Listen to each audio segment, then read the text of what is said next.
Hey everyone, back again. Finally, was hoping to be back last week, but had to have my gallbladder removed. I'm no medical doctor, but if you ever get a sharp shooting pain right underneath your sternum, right at the top of your abdomen after you eat, maybe it's your gallbladder, worth getting checked out. Anyways, it was a huge thing, but we're good now. We're back. And we are going to jump into so many texts related to one of the courses I'm teaching because that's what I have to do now. I have to cater to the courses I'm teaching because that's what I have time to read. And so for the next few weeks, we're going to be covering texts that are important to the study of justice. Specifically, over the next few weeks, we're going to start with Thomas Hobbes. Well, today, we're going to start with Thomas Hobbes' Leviathan, then into John Locke's Two Treatises of Government, and then we'll get into Mill's Utilitarianism. Which is good because I've never read these texts before, and now I've had to read them and know about them. And I'm going to share them with you. Now, before jumping into Thomas Hobbes' Leviathan, hi, I'm David. I explain philosophical concepts, ideas, texts, everything to help you on your philosophical journey. Maybe you just like to listen to this because my voice is soothing. Maybe it helps you sleep. I don't know. That's why I no longer have the intro tune. I want this to be very calm, very chill, and you can listen to it and take from it what you will. If you want to follow me anywhere else, you can do so on Instagram or TikTok or, I don't know, anywhere else where it is listed in the description. If you're listening to this as a podcast, you're also able to find it on YouTube, or sometimes I have videos accompanying what I do, which is fun. Isn't that fun? Or if you found this on YouTube, you're going to be able to find it as just a podcast on pretty much any podcast platform under all the same names, and then you can just listen to it. If you want to help me out, like, share, subscribe on YouTube, leave comments, reviews on podcast platforms, whatever's at your disposal, that would help me out a lot. Or you can help me out monetarily via Patreon or PayPal, but no pressure to do that. And maybe the biggest thing is just tell your friends. If they're interested in this stuff, this is easier than going and reading, 400 pages of Thomas Hobbes' Leviathan. Hopefully I can provide you a succinct Spark Notes-like presentation of it here, because we don't all have time to go and read all of these texts. Now, the last thing I want to say before actually jumping into Thomas Hobbes' Leviathan is that this is going to be 5 parts. Episode 1, this episode is going to cover chapters 1 to 9. Episode 2 is going to cover chapters 10 to 17, and that's going to wrap up part 1 of the entire book. Episode 3 will cover chapters 18 to 23, episode 4, 24 to 31. That'll wrap up part 2 of the book. And then episode 5 will cover chapters 32 all the way to the end, which will encapsulate parts 3 and 4 of the text. This will also be laid out in the description wherever you're watching this. So if you want to refer to, whichever episode to know what's going to be covered there, you can always do it there. Now, finally, okay, good. Without further ado, let's jump into Thomas Hobbes' Leviathan, written in the mid-17th century, 1651. So, like any other text, or many other texts, starts with an introduction. And in it, he asks, what is the difference really? It's a really interesting opening, actually. He's like, what is the difference between a human and a machine? How is a heart different from, for example, a spring, really? Or a gear, or whatever, like any other machine parts. For him, for Hobbes, both we and machines have a creator. Machines were created by, a machine maker, whatever they're called, a machinator, I don't know, by a machine maker, and we were created by God, for Hobbes. And so because of this, he infers, or he makes the conclusion, that we must always acknowledge that as humans, we are immersed in some amount of artificiality, from language to the cultures we inhabit to everything else. All of these things are not necessarily our own, they're just creations. And because we ourselves are creations, they're like a creation of a creation, really coming to us from the first creator, that is God, for Hobbes. So the most pronounced of all of our creations is our Leviathan. Leviathan refers to our commonwealth or state, which is but an artificial man for Hobbes, though of greater stature and strength than the natural, for whose protection and defense it was intended. So the Leviathan in this text refers to the state as, we're thinking about it here as more of an abstract idea. He's not referring to any specific states, like there's one pure true state. We'll kind of get into that. He's just referring to people living in a commonwealth in which they have agreed that there would be like some kind of ruling body in order to best represent them and protect them. And states have been found for almost pretty much all of human history. It's debatable. 10,000 years, let's say, according to maybe the most mainstream archaeology. So as he suggests, this Leviathan, the state, the commonwealth, is like a human body. It is a creation. We've created it as humans, and it shares some of our properties. That is, its legal bodies are its nerves. Wealth is its power. The people's safety is its business. Counselors are its memory. Equity and laws are its reason and will. And discord, war, sedition are its death, its diseases. And this side point here, but this is an idea that would be taken up by a really interesting thinker named Roberto Esposito. And he has this trilogy of books. I forget the order. They go Communitas, Bios, and Immunitas, in which he makes a similar case that the state or society, and it's been a long time since I've read it, so maybe the details are a little iffy. State and society are like a body, and they need to be inoculated, like vaccinated, against evils by integrating some amount of the evils they perceive within them. So this idea of states and societies acting like human bodies, it goes back a long time, but it's also in present day conversations as well.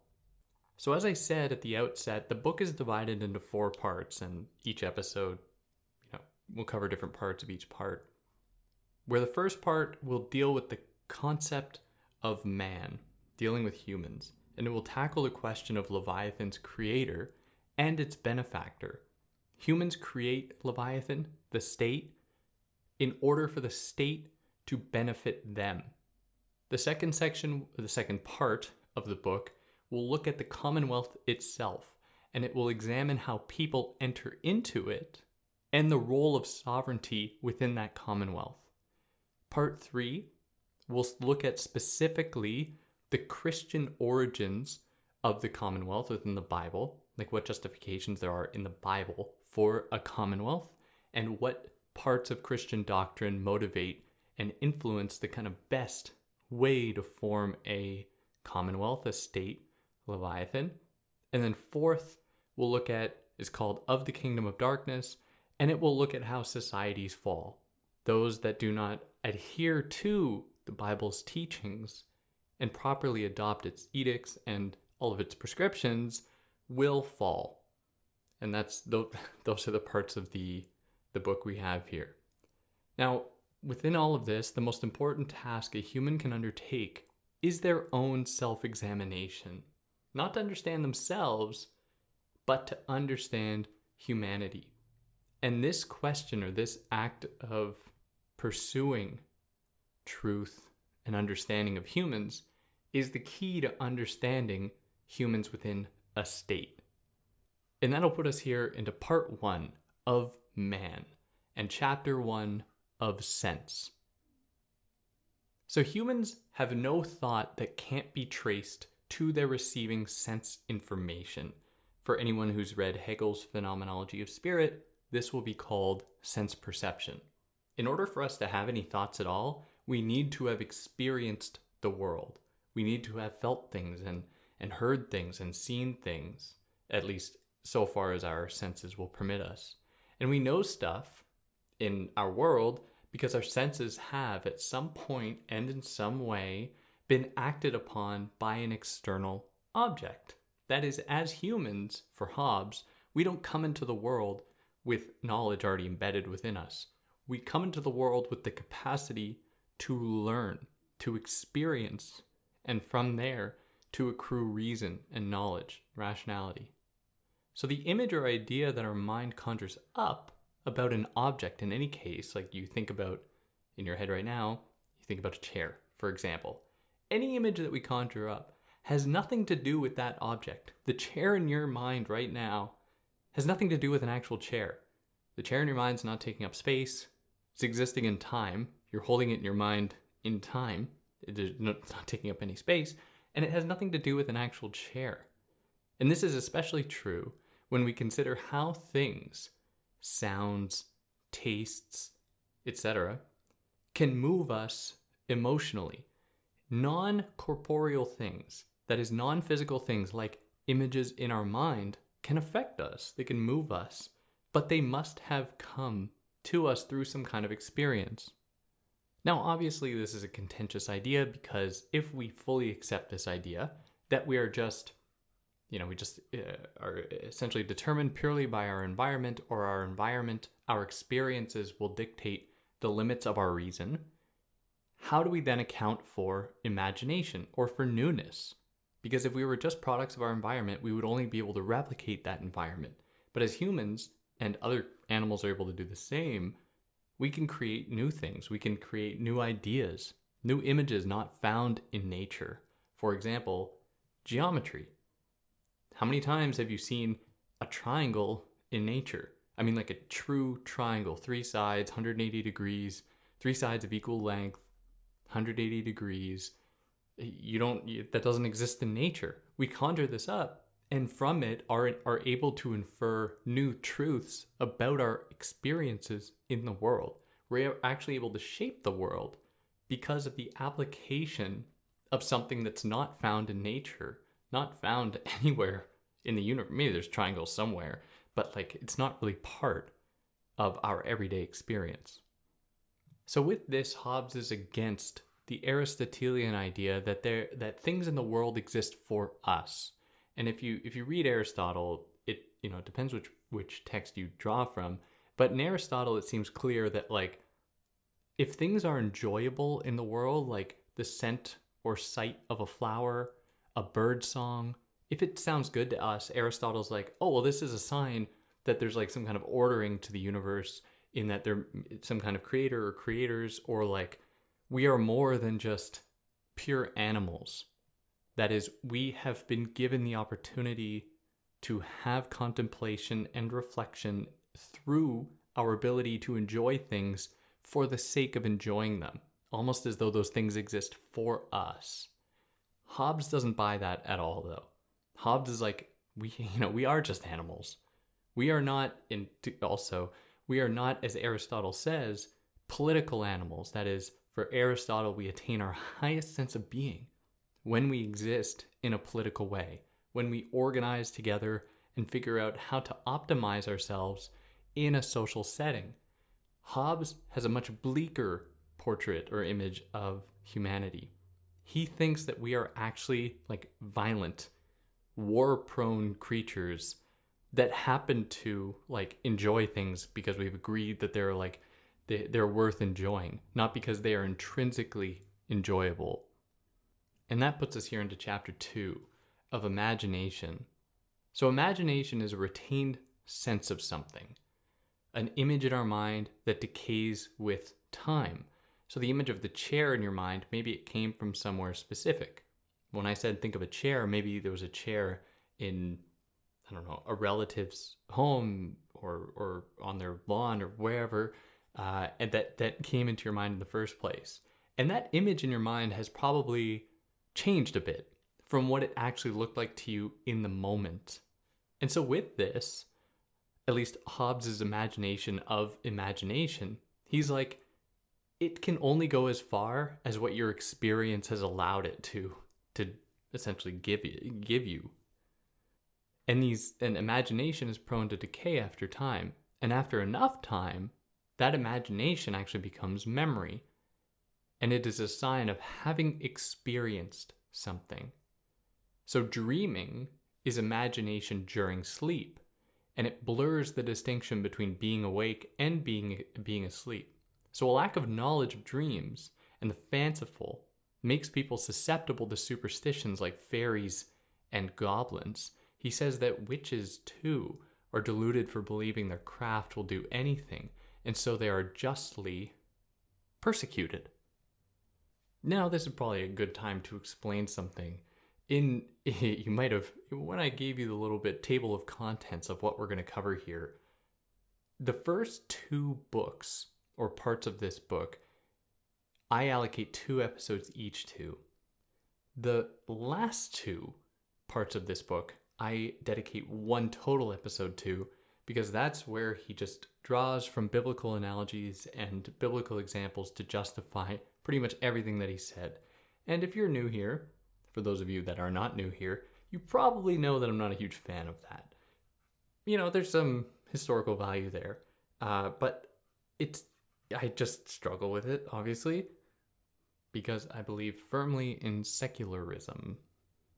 But the amazing thing here is that he suggests that a lack of proper knowledge of the difference between imagination and truth, or between dreams and waking life, all of this is justification for violence. If someone is unable to make that distinction, they are therefore justly persecuted, as women were, as they were being accused of being witches. Now, chances are you're listening to this, and chances are you're saying, but wait, David, didn't you say that Hobbes is like a big Bible dude? Doesn't he love the Bible? Isn't that full of like spirits, angels, stuff that, can't be seen really by everyone, just a few people, like as though it's just in their minds? Well, yeah, but he says those are actually okay. In those cases, these images, ghosts, superstitions, those are okay, because Christian doctrine is perfect and it is true. It is the absolute word of God, yada, yada, yada. Even though the Bible was written by who knows how many authors, across who knows how many languages, across who knows how long, I think people know how long the time frame is of having written the Bible, the Old and New Testament. But yeah, it's hard to take this stuff seriously, but there's historical value here, especially the consideration of states and humans' place in those states. But yeah, take it all with a grain of salt. I just can't believe this guy just keeps out every time. He just hates religion. He just hates it. Now, moving to chapter 3 of the consequence or train of imaginations. So these are mental discourses. That is, imaginations are mental discourses or thoughts, and they can assume 2 forms. They can either be unguided, that is somewhat spontaneous, or they can be guided, which is thought that is meant to arrive somewhere. So I set my sight on proving the quadratic formula. I don't know why I thought of that. The quadratic formula, for anyone who took math in North American high school, I don't know, all across the Europe, probably everywhere are you forced to learn this silly formula? You learn the quadratic formula and you set out to prove it. You have a goal in mind and you'll arrive there through your reason. You will arrive at a conclusion and prove how the quadratic formula helps you, solve for x in a quadratic parabolic function, whatever. So guided thoughts seek to either find cause behind an effect that is common between humans and animals. So a guided thought will be like, I touched the stove, it burned, so therefore the stove must be hot, and therefore heat must hurt me. It's an example of a guided thought. It's a limit, we didn't go very far in our guided journey, but it's a guided thought. The second type of guided thought imagines possible consequences to an action. And this, for him, is reserved for humans only. And he suggests that we conjure fictions when we imagine things to come. So when we draw from past events, knowledge, experience, we exemplify wisdom. So what is permitted to us in this form of guided reason, that is the one that tries to find out possible consequences of events, is limited by our own experiences, by our history. So it is in the imagination that we find God for Hobbes, because its power and magnitude, God's power and magnitude as infinite, are incomprehensible to us otherwise. So this anyone, if you have a more of a broader awareness or knowledge of the history of European philosophy, you'll know that this is not a widely accepted idea, that we only find proof of God within the imagination. So someone like Spinoza would disagree, and that we'd actually find God within the everyday, within the physical properties of the world, within our increasing scientific knowledge, and so on. These are examples of God. But in any case, Hobbes is exemplifying a highly religious, religiously motivated philosophical understanding of the nature of God, where it is only available to us by a possible speculation of its possible existence, while always being assured of that existence because of our ability to actually contemplate it. So we cannot actually fathom the infinite. We can speculate that it exists, but no one of us can actually totally hold the infinite in our minds. That'd be impossible. But our very capacity to speculate about it implies that it must, therefore, exist, even if we can't actually pin it down. And that puts us here into chapter 4 of speech. So speech is what sets us apart from animals and permits us to cooperate and form societies. Wrong, Hobbes. But apparently, he's 17th century. He's, apparently only humans have speech, have a language. But anyways, speech first came to us. It was given to us by God to Adam. Now, obviously, speech has many benefits. It allows us to communicate, it allows us to share experiences, and so on. But it can also be used to deceive ourselves and to deceive others. I can use speech to fool someone into giving me all their money. So speech is not in itself a good thing for Hobbes. Speech and language allows us to name things and make their comprehension easy. At least this is the good side of speech. Also, speech permits us to locate universal qualities out of particular events, experiences, phenomena, to save on labor. For example, all crows are black. I say that, and now we have an a priori, that is a universal truth arrived at through reason, truth about all crows.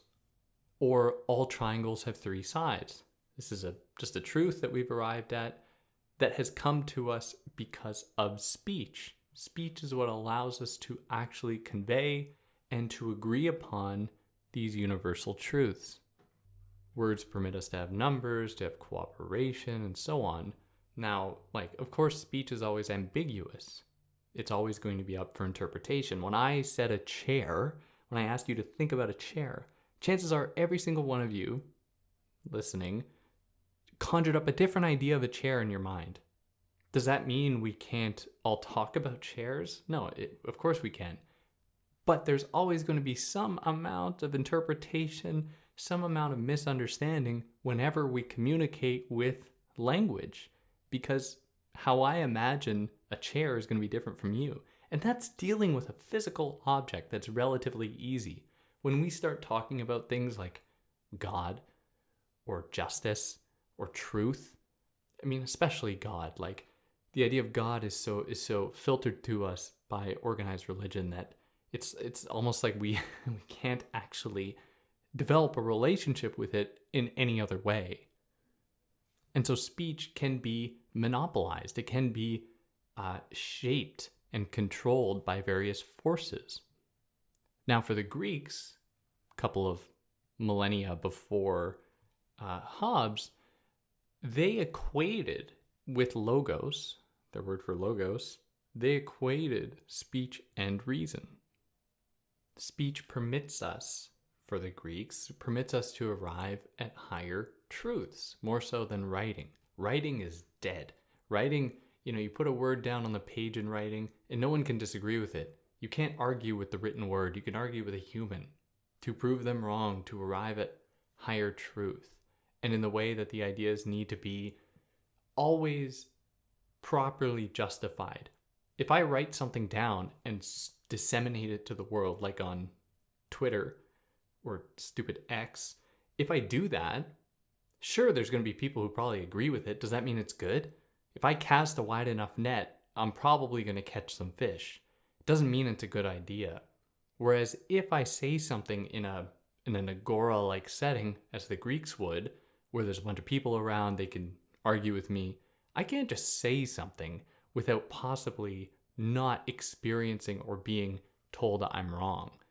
So to engage in speech is to open oneself up to possible criticism, to force us to justify our speech, to force us to justify our arguments and to prove them, which opens us up to reason and to possible truth, or coming closer, moving us toward truth. At least, this is my 1-minute explanation of the history of logos in Greek society. There's a lot more to it than that, but just so you get it. That puts us into chapter 5 of Reason and Science. Reason is the ability to reckon the consequences of general names agreed upon for the marking and signifying of our thoughts. It's a matter of deduction by adding or subtracting something not immediately present in our minds or world and following through with a possible result. Now, this is also interesting for me as well, especially given his very strong Christian disposition and his reliance on the Bible, in that, as you will see, much of his reasoning just depends upon a faith in the written word of the Bible as being the word of God. You know, he firmly believes this is the word of God, and that's fine. But in any case, he's suggesting that there is an endpoint to his own reason. He's like, once I accept the Bible and its teachings, that is it. The end. Done. When I think, even within Christian tradition here, it would hardly, that is the process of reason, would hardly be satisfied with the Bible's words. And now, certainly, there's lots of people demonstrating that much of our organized, accepted knowledge of the Bible has come to us by false translations or by incorrect translations of it. So, I mean, how well do we actually know it? Anyway, moving on. So, of course, there are always opportunities to go astray within our reason. If I set my sights on solving the quadratic formula or proving it, whatever, I will probably go wrong. I have no idea how to prove it. And so we have judges in our world to adjudicate according to accepted laws, edicts, norms, doctrines, etc. That is, in the employment of our reason, the best way we have to actually assess the merits of our reason, the merits of our conclusion, is to open them up to these tribunal type spaces and people who can assess the merits of our arguments and the conclusions we arrive at in our reason. So he suggests that philosophers are the likeliest to go astray, and he hates Aristotle. He does not like Aristotle at all. Does not at all. And he thinks that from the Greeks, specifically Aristotle, we see humanity start to fall and start to be led astray down sophistical paths, or start to be led astray by persuasive arguments and not by the truth. Of course, the truth for him is just Christian doctrine, and among other things. But he thinks that philosophers are the likeliest to go astray in their application of reason because they don't set out definitions of what they are talking about. They just talk about things willy-nilly, at least according to Hobbes. Additionally, philosophers misattribute terms to things, like they talk about faith just uncritically when, of course, for Hobbes, faith refers to proper faith in the Christian God. Thirdly, they locate things in humans that aren't there, like color in the body, and he's just mining certain philosophers of saying things that he doesn't agree with. Fourth, similarly, when improper attributes are bestowed upon human individuals, like a living creature is a genus or something like that. Fifthly, when human action is improperly understood, Like, for example, someone's command is their will, when a command could be motivated by other things. Sixth, the use of metaphors or tropes in the place of truth. Seventh, the use of language that has no life outside of the academy, which I mean, of all of them, I probably agree with that one. I mean, philosophers tend to be very exclusionary. They like to use words that are hard to follow for everyday folk, myself included, and it's probably a pretty bad sign. I mean, I don't want to toot my own horn, but if someone's talking about something related to philosophy, and I or other people who study this stuff don't understand it, chances are you're not helping the world at all. Chances are it's just meant for academic standing. But that's just me. That's just me. Now, in the face of all of this, he's clear that we must embrace reason, at least the reason that he is espousing, not one that's relying upon metaphors or misattributing qualities to humans or imparting human qualities upon, non-human things, whatever. As humans, we all exemplify some reason. And so the biggest threat is not people, that is not learning reason, but those who learn the wrong reason for Hobbes. And the wrong reason, of course, is going to be anything that opposes Christian doctrine, which isn't totally influential here. That is in the first two parts of this text. When he gets into the Christian commonwealth and of the kingdom of darkness in parts 3 and 4, then it's totally apparent. But here, it seems like he's trying to really prove what he's saying without just appealing to scripture and to say that, oh, this is true because we find it in the Bible. He does that later. But now he's doing something else, and it's hidden. But it'll become clear. And that puts us into chapter 6. I just can't believe this guy, always with religion with this guy. I'm sorry if that excludes you. And that puts us into chapter 6 of the interior beginnings of voluntary notions, commonly called the passions, and the speeches by which they are expressed. The passions, very roughly meaning emotions, what drives us, what moves us. So all animals are guided by involuntary and voluntary motion. So first is breathing. That's involuntary for us. Blinking, maybe. These are things that we do without thinking about it. That is, they are involuntary actions or involuntary motions, whereas voluntary motions are things that we willfully do, like walking to the store or whatever, picking up a glass of water, whatever is something we're actively doing deliberately. So we are involuntary drawn to things like food. And this is called our appetite or desire. We need to eat. Otherwise, we probably won't last very long. We need to eat. And so we are drawn to these things, and these are examples of our passions. So we have an aversion towards those things that we don't like. We are drawn to things we like. We are turned away from things that we dislike. So love and desire are bound together with desire, signifying the object we love, at least when that object is absent. We desire something that isn't there. I don't desire something that I have, because then it's no longer desire. It's just possession or love. I should say, you love something that you have. You desire that thing you love that you don't have.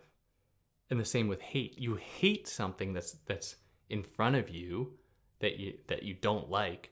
You have an aversion to something that's not quite there. Like, I have an aversion to, I don't even know, eggs. Certain ways, like, for some reason, just eggs on their own, I'm not a huge fan of. And so, like, I don't tend to gravitate to them. And so for that reason, there's an aversion there. Now, there are some other passions, other emotions that he considers here as well, not just hate, aversion, love, desire. He also considers contempt, where contempt is directed to those things someone finds vile or inconsiderable. So when dealing with emotions like love, hate, contempt, desire, we know that they are subjective emotions. For everybody, they're going to be different and are not elicited by specific objects universally. So not everyone has the same perception of eggs as I do, or anything else. That is, until people enter a commonwealth, here we go. That is, until people enter a commonwealth and can establish laws and principles that all must follow, people won't agree upon certain things.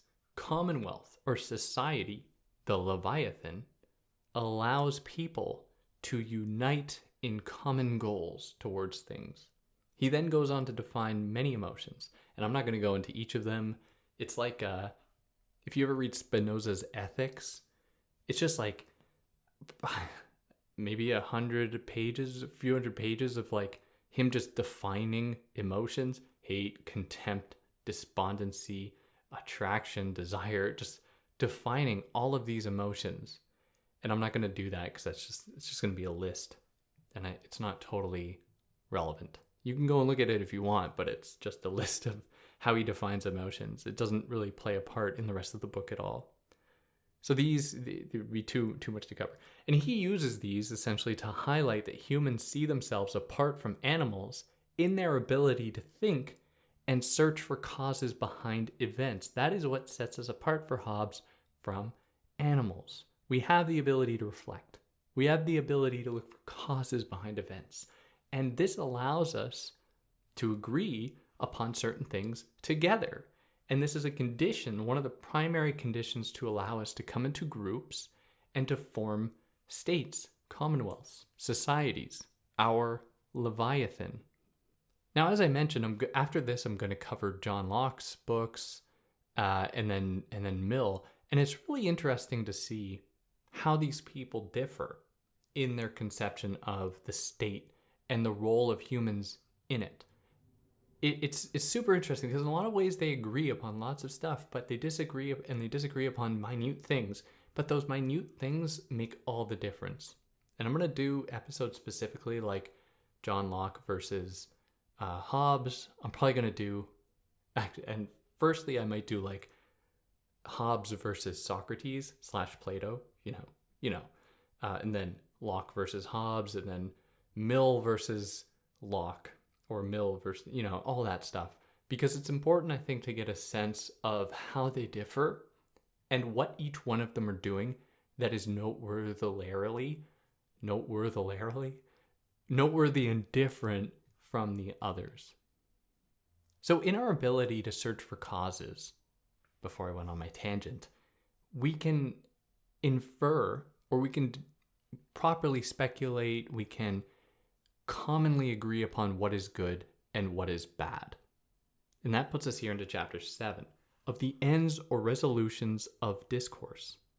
So as humans that obtain truth through language, we will never have all of the truth, obviously, because all past events are open to interpretation.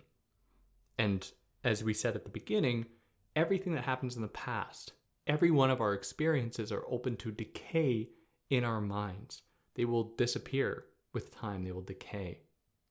And so we are not perfect. We are imperfect as humans in terms of our memory. Only God has absolute true knowledge. Any doubt we may have then of Scripture means doubt towards the person who wrote it and not God itself. And here into chapter 8 of the virtues commonly called intellectual and their contrary defects. So intellectual virtues come in two forms, that is natural and acquired virtues. Natural intellectual virtue isn't from birth, but comes about through experience, whereas acquired intellectual virtue arises through instruction. So, we experience the world and we learn things from it.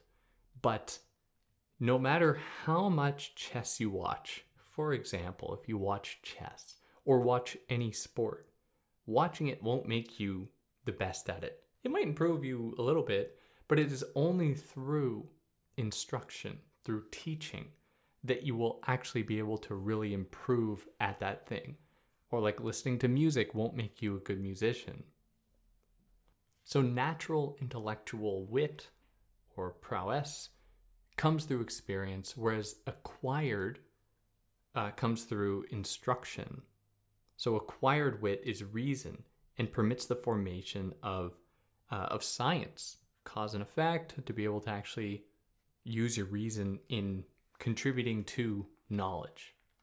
So we are led astray from intellectual virtues if our emotions and passions drive us in either directions, like it drives us too far away or too much towards a certain emotion away from our reason.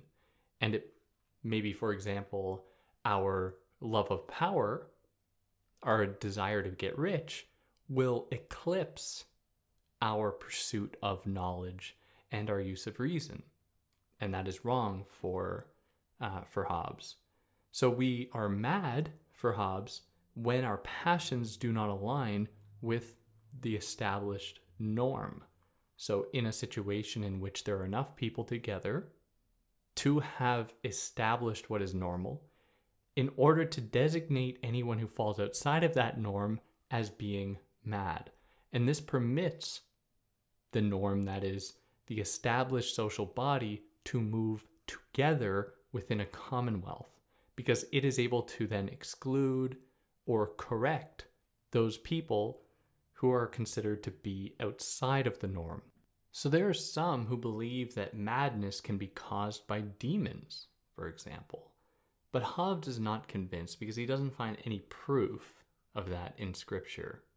There are no examples of demons in the Bible. Just people being swayed by their passions and cured of their madness.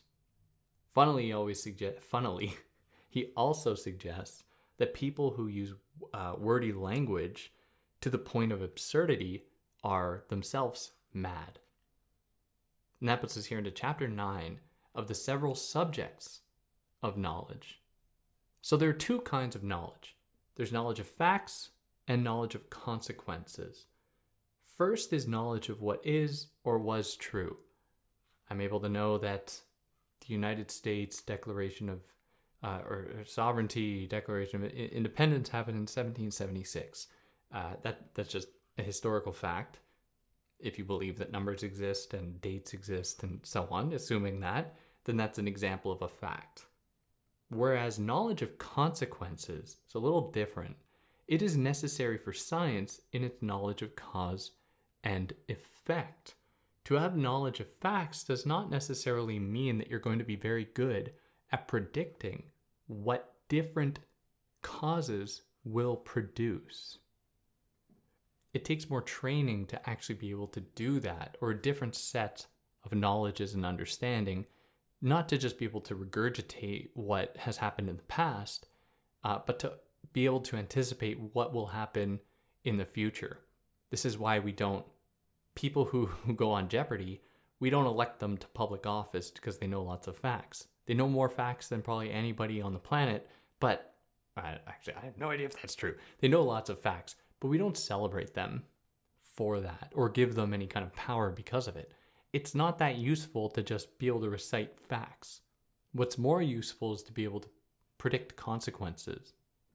Now, those people who have a strong grasp of history might know facts, and they might also be pretty well equipped to determine the consequences of events.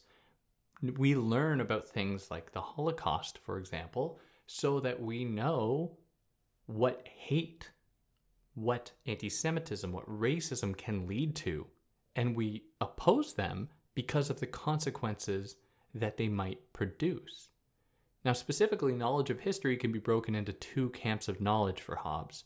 There's natural history, that's knowledge of the earth, the history of plants and animals and so on. And then there's civil history, which is history of humans, history of societies, history of what these things have done. So record of science, which is properly called philosophy, centers many different topics. That is science. It centers science or knowledge of consequences. There's philosophy, which is philosophy. There's also physics or consequences from qualities, the size and shape of things. And these are broken down into many subtopics. It also includes knowledge of civil society. And he's writing this at a time when, in the 17th century, to study philosophy meant you were also studying math and science and astronomy. All of these things went together different parts of the world would be a little different, of course, but they all fell under the same banner. It's not like today where there's like the philosophy department and then there's the physics department and chemistry department where you have to like split these things up just so brutally. Like it's I don't know why we do that. I'm sure that there's a material reason. I just don't know what it is. But things were different back then. So he's kind of collapsing these all under the banner of science. So even philosophy belonged to that. And yeah, let's wrap that up here. Next time we're going to pick up from chapter 10 and get to the end of part 1. If you like what I did, like, share, subscribe. If there's anything I got wrong, I'd love to hear about it. Anything I excluded, I'd love to hear about it. You can always leave a comment on either podcast platform or on YouTube if you listen to it anywhere there, and I'll see it, and that'll be great. But yeah, if you like what I did, like, share, subscribe, and on that note, I'll catch you next time. Take care.